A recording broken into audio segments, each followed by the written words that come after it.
nyo bang mga eskwelahan, meron ding mga kwento ng katatakutan? Hindi dyan naiiba ang paaralang ito sa Zamboanga City.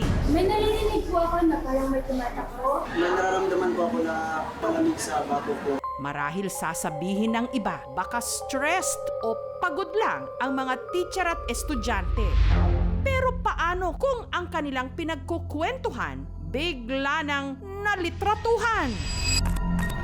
Sa mga hindi agad naniniwala, titigang maigi ang litratong ito sa dulo ng pasilyo. May napansin din ba kayong parang nakaupong lalaki? Baka naman likha lang ito ng malikot nating imahinasyon? Ang nalitratuhan namang tila nakadungaw sa kanilang school building, parang babaeng nakaputi.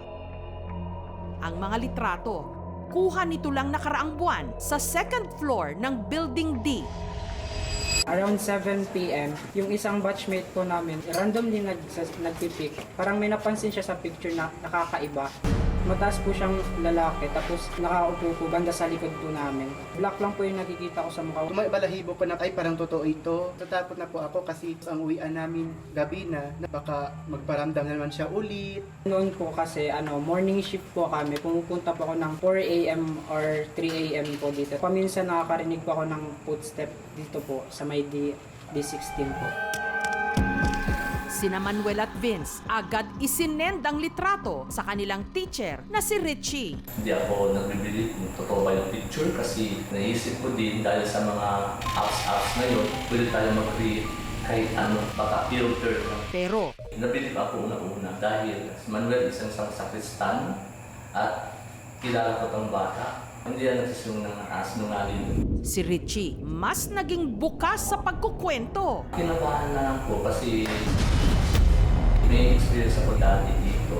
Nagsimula raw ang lahat nung inassign siya taong 2021 sa isang silid sa Building D. Early morning, pumasok ko sa school. Pagpasok ko dito sa classroom ko, walang tao. Ako pa lang. Then sa likod ko, may upuan talaga nag-move.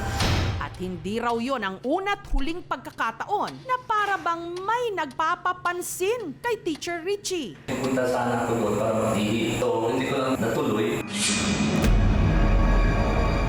Takot ko kasi nakita ko talaga na anino ng bata tumakbo doon. Ang sinasabing misteryosong babae.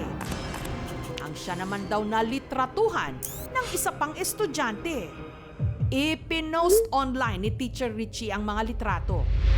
At dito na nagsunod-sunod ang mga patotoo ng iba pang pinagparamdaman sa campus. It was past 7 o'clock already. When I was walking, tumingin ako sa taas. May nakita akong babae. Mahaba yung buhok, nakayupo lang siya. Naka-white dress siya. Nanginig ako, tumaas ang aking mga balahibo, nawindang ako sa nakita ko. Ang utility personnel namang si Erlinda, madalas din daw pakitaan ng misteryosong babae. Punas ako ng inodoro, tapos bigla nagtuktok sa pinto. Akala ko teacher, tapos pinuksan ko ang pinto. Wala akong tao. Natakot ako, sir. Hindi ko nakita ang mukha, pero parang batang estudyante. Susunod, mga estudyante sa Zamboanga City. May nalitratuhang dalawang imahe sa kanilang eskwelahan. Nakaupo po banda sa likod po namin. Black lang po yung nakikita ko sa mukha. Tumingin ako sa taas. May nakita akong babae.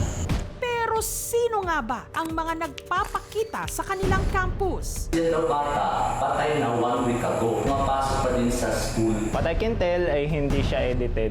Sino nga ba ang mga kampon sa campus? Susunod na!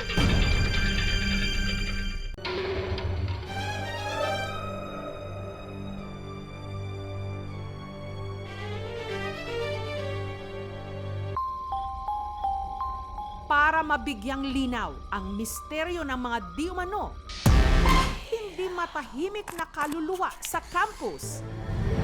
Itong Biyernes, tumungo pa Zamboanga City ang mga paranormal investigator, sina Joshua at Glacy Ann.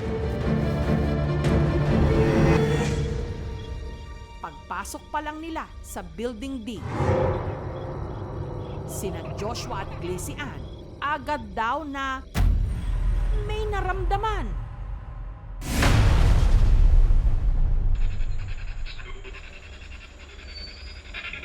Hindi ko masyado maintindihan sa lingwahe dito. Pwede ko po kayo kausapin, may marunong po dito sa lingwahe nyo.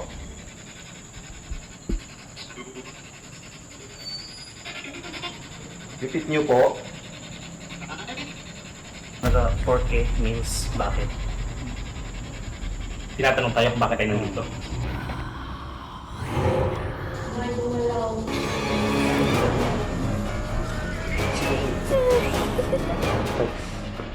Ano yun po?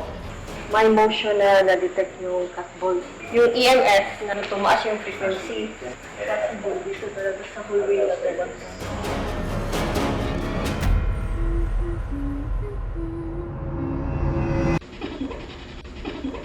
Tumawa lang. May ustedes ko sa Pierre Habla. Mensahe. Or ayuda.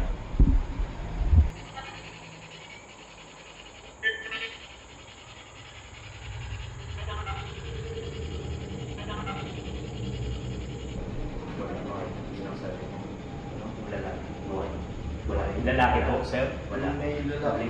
Wala. Pero yung nagsalita po ay lalaki. Hanggang isang lihim ang kanila raw natuklasan.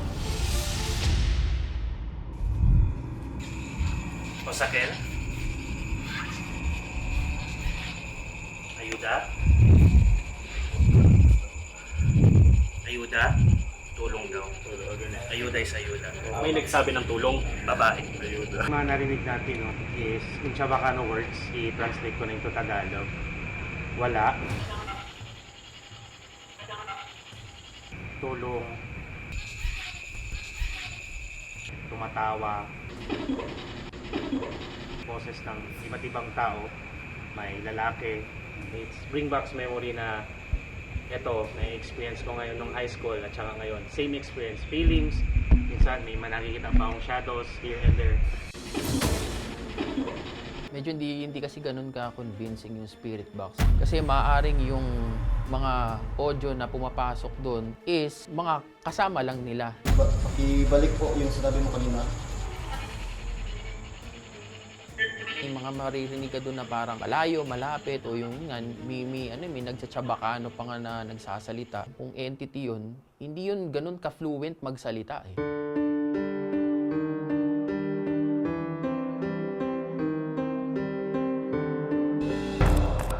Ang nakunan namang mga litrato sa hallway ng Building D, ipinasuri namin. What I can tell ay hindi siya edited. The subject is really solid kasi meron siyang reflection sa floor. Meron lang talagang nakaupo doon na hindi talaga napansin. Isang malaking factor dito yung stress talaga ng tao. Kulang tayo sa kain, kulang tayo sa tulog. Nagiging vulnerable tayo. Very cultural din kasi ito. Dito sa Pilipinas, especially doon sa mga liblib na lugar, mataas pa yung paniniwala natin sa mga supernatural beings.